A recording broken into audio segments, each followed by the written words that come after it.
On va chercher les plantes qui coûtent cher, on l'a fait porter. On fait porter le bazin de 1000 et de 1000 de dollars. On l'a fait porter des montres qui coûtent des dollars. On fait ceci, cela. Et on part acheter les cercueils, peut-être, je ne sais pas de combien de dollars. Mon frère, ma soeur, tout ce qu'on fera pour toi, tout ce qu'on fera après ta mort, ça ne change rien sur ta destination éternelle. Même la prière catholique, la messe qu'on fait par l'église catholique, on amène quelqu'un dans la messe pour faire la dernière prière et souhaiter qu'il puisse aller dans les lieux de paix. Laissez-moi te dire, ce n'est pas Pape de Rome qui décide sur la vie éternelle. Ce n'est pas mais c'est l'abbé qui décide sur la vie éternelle. C'est Dieu lui-même qui décide. Et comment Dieu décide? Dieu, par son amour et par sa grâce, il est en train maintenant de te parler, de te dire que c'est quelque chose de réel. Un jour tu partiras, mais comment tu partiras? Un artiste a chanté, ce n'est pas la manière de partir qui compte pour moi. Ce qui compte pour moi, c'est comment?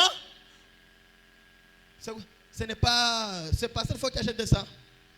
Ce n'est pas la manière de partir qui compte pour moi. Ce qui compte pour moi, c'est là où je partirai. Alléluia. Non, parce que regardez, lui on l'a enterré. Il y avait eu 1000 véhicules lors de son enterrement. Le président de la République était venu. Tel grand pasteur là, c'est lui qui avait prêché et qui a béni son cercueil.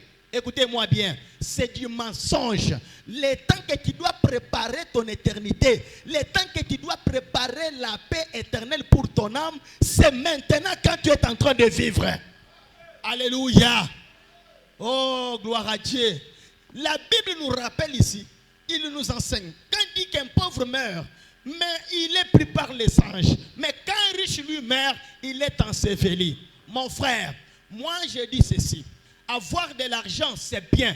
Avoir des véhicules, c'est bien. Avoir de prospérité matérielle, c'est une bonne chose. Mais premièrement, cherchez le baptême du Saint-Esprit.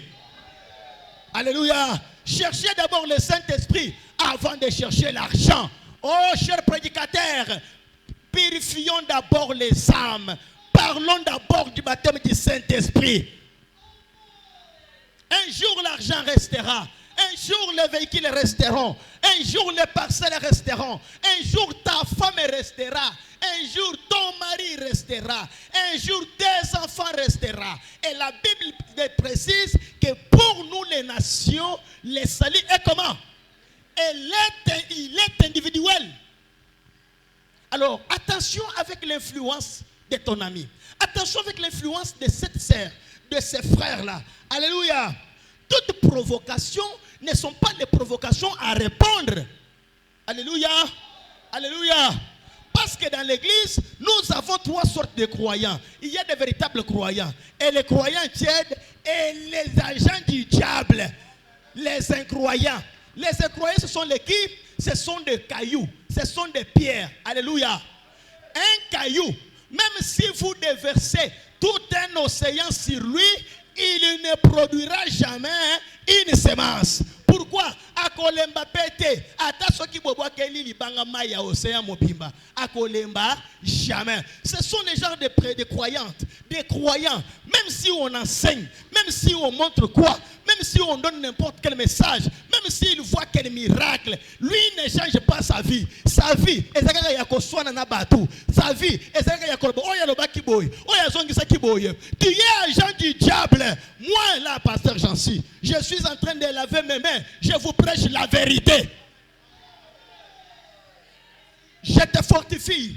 Si tu as le Saint-Esprit, je ne crois pas que tu peux te tenir à l'église. Je ne crois pas que tu peux te tenir au marché.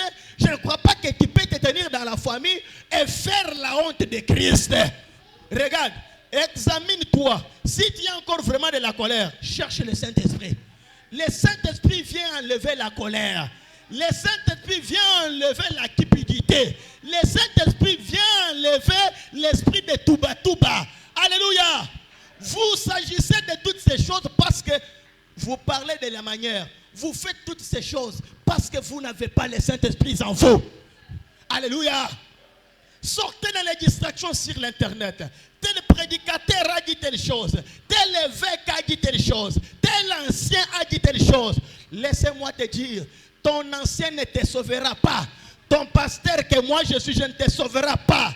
Même un ange du ciel ne te sauvera pas. Il y a une seule chose qui va te sauver, c'est avoir Christ dans ton âme. Et Christ dans ton âme, ce n'est pas le don du Saint-Esprit, mais le baptême du Saint-Esprit. Frère Branham dit, John Wesley a amené le don du Saint-Esprit. Mais le message de l'air nous a amenés au baptême du Saint-Esprit. Nous ne sommes pas là. Laissez la lumière là, ça fait bien. La lumière là, laissez. Laissez la lumière. Laissez la lumière. Laissez la lumière. Vous ne vous croyez pas qu'il y a un autre auditoire qui me suit là-bas? Je vous achète les ordinateurs de l'église avec l'argent que vous me donnez ici. Non, ça vient par internet. J'aimerais maintenant beaucoup veiller plus sur mes prédications sur l'internet parce que j'essaie de comprendre déjà que ça peut être un moyen que le Seigneur pourra nous faire grâce d'une manière ou d'une autre. Alléluia! Alléluia! Nous sommes de tels groupes. Nous appartenons de telles circonscriptions. Aujourd'hui, dans la parole de Dieu, il y a les chrétiens qui ont encore des petits groupes. Il n'y a pas le Saint-Esprit dans ces gens-là. Le Saint-Esprit réunit les gens autour de la parole de Dieu. Et un véritable chrétien ne peut pas entendre le mal de son frère et prendre la décision. Jamais. Un véritable chrétien, une véritable chrétienne, dès qu'il entend le mal de quelqu'un, même si on l'a dit lui ce mal-là, il va aller voir son frère. C'est ça le principe de la parole. C'est ça le principe biblique.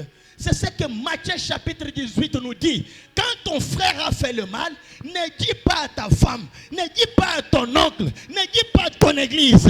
Mais fais quoi? Va vers ton frère. Entre vous deux, dites-lui, mais ce que tu as fait ici, ça ne m'a pas fait du bien. Ainsi de suite. Si aussi c'est un chrétien qui te dise, pardonnez-moi. Alléluia. Aujourd'hui, le principe de la parole, on a piétiné ça au pied. Alléluia.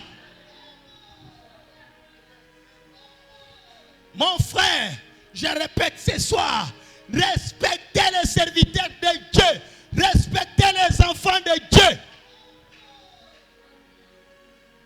Mon prophète me dit, même si c'était monsieur l'abbé, respectez-les. Parce qu'il a pris le titre d'un serviteur de Dieu, toi tu as le devoir de le respecter. Il y aura un jour V, un jour J, le jour du jugement, que Dieu doit juger chaque personne selon tout ce qu'il aurait fait.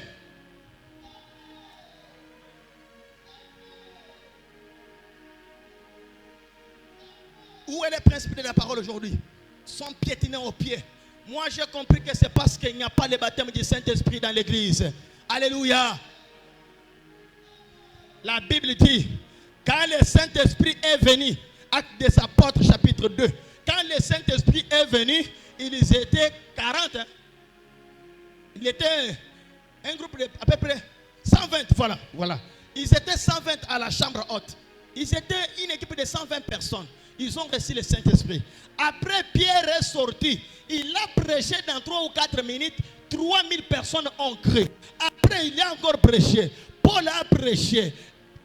Et quand il prêchait, chaque jour il prêchait, chaque jour il devenait une grande église, église de Dieu vivant.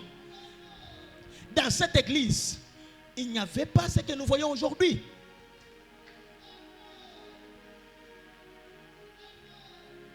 Et pour vous qui me croyez comme votre pasteur, je le répète, ne likez pas, ne critiquez pas, ne donne pas ton avis. Si tu veux agir dans un dossier quelconque, va à genoux et prie Dieu. Je t'ai dit, oh Seigneur,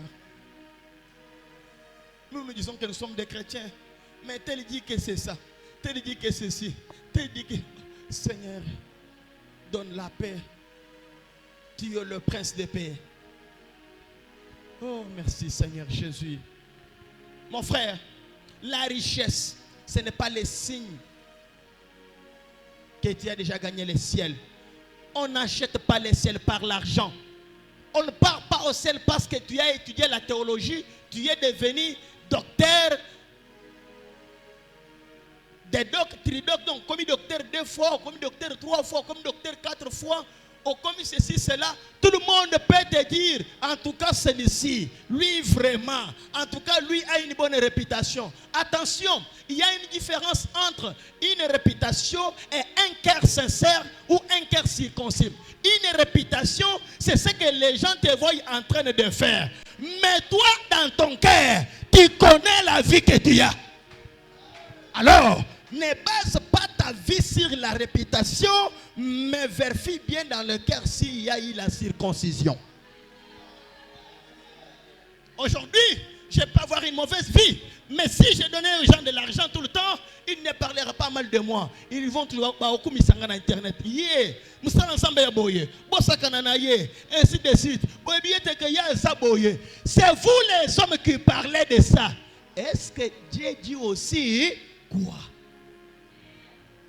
Branham dit, il y avait un garçon qui jouait au violon là-bas, il jouait à la guitare dans une salle en ébullition.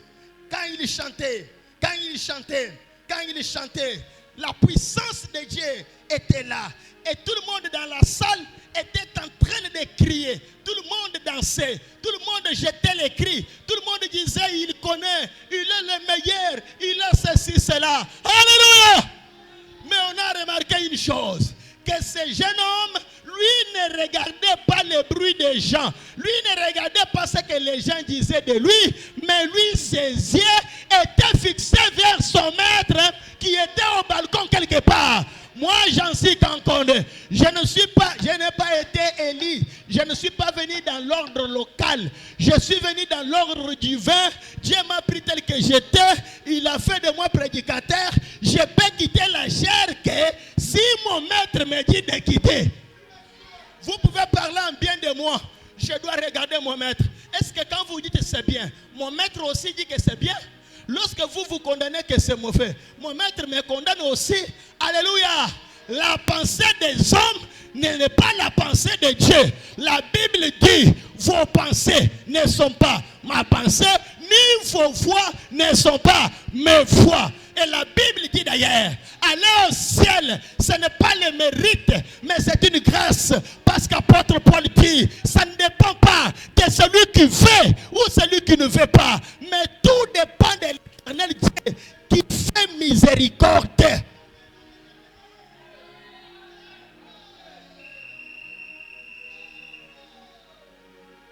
La Bible dit, ne jugez point pour que vous ne soyez pas jugés. Oh mes frères et sœurs, sortez dans ces choses, sortez dans des critiques, sortez dans la calomnie, sortez dans ce genre de...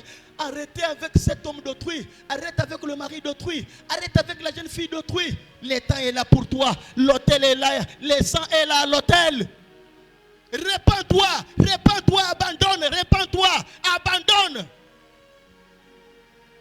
Mon message n'est pas venu pour te clouer par terre, mais ce message est venu te rappeler ton vraie identité. Ce message est venu te rappeler qu'un jour tu partiras, tu es pèlerin, cette terre ne t'appartient pas. Ce message est venu te dire, même si tu étais tombé, relève-toi encore et continue la marche.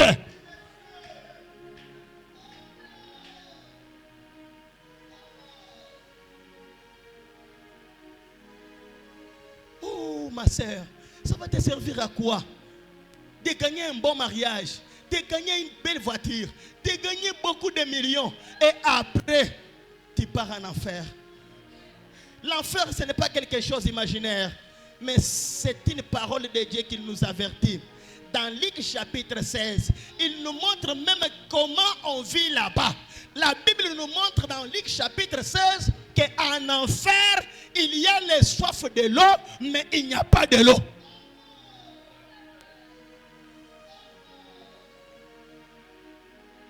Mon frère, oui, pasteur, nous savons, alléluia, merci. Pasteur, j'ai le message, Dieu m'a dit que moi je ne mourrai pas maintenant. Merci Seigneur, alléluia. Pasteur, tu sais, non, je n'ai pas refusé.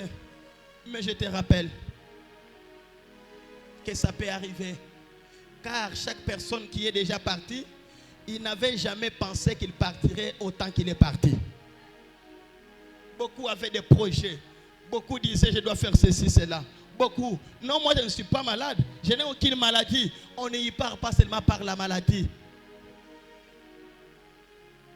Le Seigneur peut utiliser les moyens qui lui semblent bons afin de te retirer, mon frère, ma soeur. Oh, réveille-toi, fille du grand roi. Réveillez-vous, fils du grand roi, fille de Sion. L'épouse de son époux. Le temps n'est plus. Il n'y a plus le temps. Il y a certaines créatures qui ne supportent pas encore les débits des douleurs de l'enfantement de la 3e guerre mondiale. Et ils sont en train de partir, en train de transpirer. Nous avons vu les vieux becs en train de partir, laisser le combat. Le jour où j'ai appris sa mort, j'ai levé ma main, j'ai dit, Seigneur, dans la ligne d'attaque, nous avons encore perdu un militaire courageux. Alléluia! Non, c'est seulement moi qui a la vérité. Écoutez-moi ce soir. Ce n'est pas moi, pasteur Jean-Cy, celle qui a le Saint-Esprit. Alléluia. Il y a certaines églises du message où il y a ce Saint-Esprit véritable. Si tu te sens même que je peux aller adorer là-bas, cette personne a le Saint-Esprit, ce n'est pas un problème. Mon problème et mon conseil ne rentrent pas dans le monde. Mais si tu trouves un homme de Dieu qui a le Saint-Esprit, vas-y, soutiens-le, écoute la parole, vis la vie de la parole. Je ne serai pas riche parce que tu seras là. Dieu peut me rendre riche même avec 5 croyants. Ne critiquez jamais. Je vous avais dit cette année que vous êtes les héros. Un véritable héros ne critique jamais. Alléluia. Lord, il est arrivé un temps où il y avait des héros, des ouins sur la scène. Qui se souviennent d'eux? Yarabracha. C'était Saïl et David. Saïl avait eu l'onction de la main de Samuel de la part de l'Éternel. Et le même Dieu a pris encore le même Samuel. Il est allé oindre le petit David. Alléluia. Maintenant, nous remarquons dans la vie des héros que l'autre avait une faiblesse. Alléluia. C'était qui? Saïl avait les faiblesses. Faiblesse de Saïl. Il cherchait à faire du mal à l'autre. Il le poursuivait. Il parlait mal de lui. Il montait des cabanes pour le chercher, le tuer. Alléluia. Oh, gloire à Dieu. Mais dans la Bible, à aucun endroit, David n'a pas répliqué. David n'a pas injurié. David n'a pas tué. Même les jours où Dieu a pris Saïl et a mis entre les mains de David, David a dit, je ne peux pas toucher un oint de Dieu. Même si c'est correct. Même si aujourd'hui les croyants du message ont un langage. C'est mon droit. Je dois répliquer. Je vois que selon moi, regardez. Oh miséricorde, que Dieu nous vienne en aide. David n'a pas dit, Saïl est en faiblesse, je vais le tuer. Quand les mauvais esprits tourmentaient Saïl, David courait. Il prenait sa guitare. C'est mon pas chez moi. Je suis juste un passant. Et mon trésor centre. Ne me mettez jamais cette mélodie-là, elle est dénominationnelle, ça ne m'arrange à rien. Ça me coupe souvent de l'onction. Je t'ai dit ça chez moi à la maison, n'est-ce pas ça? Alors pourquoi tu mets ici? Parce qu'à la maison, je t'ai dit de ne pas mettre ça. C'est mon pas chez moi. Je suis juste un passant. Et mes trésors s'entassent quelque part là au ciel. Les anges me font signe depuis la porte ici. Et je ne me sens jamais comme chez moi. Ah oui, Seigneur, Seigneur, tu sais, il n'y a point d'amis comme toi. Si les cieux n'étaient pas chez moi, alors, que ferais-je? Oh, les anges me font signe. Oh, depuis la porte du ciel. Et je ne me sens jamais comme chez moi dans ces mots. Alléluia. David en train de chanter. Et quand il chantait comme ça, dans le pays des gloires, nous vivrons à jamais. De tous côtés les saints crient victoire dans le champ. De la pluie douce louange qui montait depuis les ciels. Et je ne me sens jamais comme chez moi. Ah oui, Seigneur, Seigneur, Seigneur, tu sais, d'amis comme toi. si le ciel, Le ciel n'est pas chez moi. alors, Quel ferais-je? oh les anges me font signe. Alléluia. Depuis la porte du ciel. Oh, Et je ne me sens jamais jamais comme chez moi. dans ce monde. Qui était David? Il était un héros. Et quand il sortait chez Shaïl, il ne disait jamais, ah, vous savez, il rit, c'est quoi? Si moi je ne chante pas, ça zoba zoba zoba wana, so ngana imité, et au vivre te. So qui Shaïl wana zo vivre, c'est parce que ngana imba. Ah, voilà na batrono banino amuna. Ah, so qui ngate est-ce que Shaïl, so qui ngate, so qui ngate David na sate. Na so ko komile na ndako. Zoba zoba zoba na niveau zoba zoba. Zoba pamba pamba. David ne parlait jamais de cela. Quand tu rends un bon service à ton frère, quand tu rends un bon service à ta sœur, ne prends pas le micro et ne publiez pas. Il y a les croyants qui m'ont mis dans la difficulté ici dans cette église. Il veut donner $100 ou $50 à Dieu, ou pour une conduite ou quelque chose. Il part parler à papa Marcel. Oh Marcel, il n'a pas ce pasteur. À quel point vous êtes? Et après tout ce monde-là, ce sont des humains, je travaille avec eux, ils me regardent pour que je les donne aussi. Et en fait, ils ne donnent pas. Maintenant, quand ils me font comme si, parce qu'il y a une manière de demander aussi. Je ne dis pas que c'est ce que papa Marcel faisait, non. Je donne un exemple. Je donne un exemple sur lui parce qu'il pourra me supporter. J'ai peur que je cite un autre nom qui je peux me retrouver au parquet. Écoutez. Et tu me mets dans la confusion.